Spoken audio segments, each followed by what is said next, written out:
Following the failure by the Ukrainian parliament to pass the necessary laws last week for Ukraine to get the visa-free regime with the EU, the activists made in the square in front of the parliament today to remind the MPs about their European obligations and tell them that we can do it. Valeria is a history student. She came here to protect her European choice and her European future. And she's disappointed that she has to do this again after the Euromaidan revolution. 2 years from the revolutions, from the moment the revolution started, if we should say truly nothing changed at all. Overall, there are some 150 activists who connected via social media using hashtag UA101010 to come to the square in front of the parliament on this rainy day. Valeria explains the meaning of the hashtag. Yeah, this is the hashtag we have in our Facebook group. It means that we meet together today, 10 November, in 10 o'clock, to support 10 laws. These 10 laws include the so-called anti-corruption package, as well as changes to the labor code, which would ban discrimination on the workplace based on sexual orientation. Parliament failed to pass the ban last week, and today LGBT activists were among the protesters. And some of the protesters were rallying for both.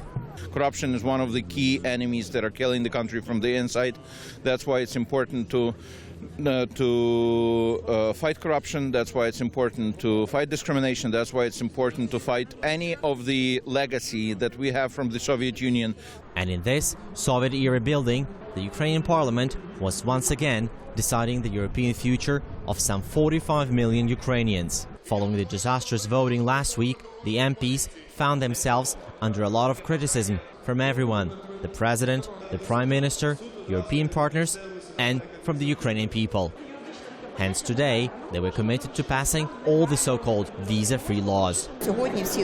We will pass all the laws today. Our party is voting unanimously, and it was our party which brought these laws 100% in line with EU directives. Therefore, the entire parliament has consolidated today and is passing these laws. One of the most controversial pieces of legislation within the anti-corruption package was a law on the National Agency for Recovery of Assets. According to some analysts, it failed to pass last week because many MPs fear it will be used against them.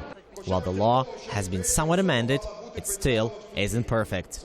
Our government officials, which were in charge of that bills, are not professional guys.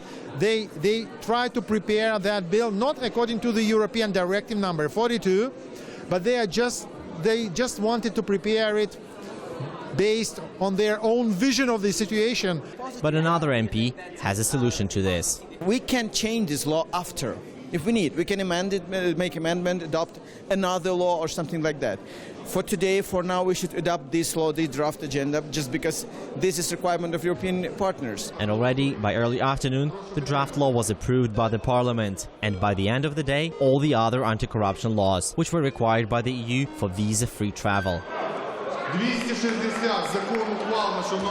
Now it is up to the EU to determine whether the contents of these laws corresponds with their directives. We need to get the consolidated text of particularly this law, but also of the other laws.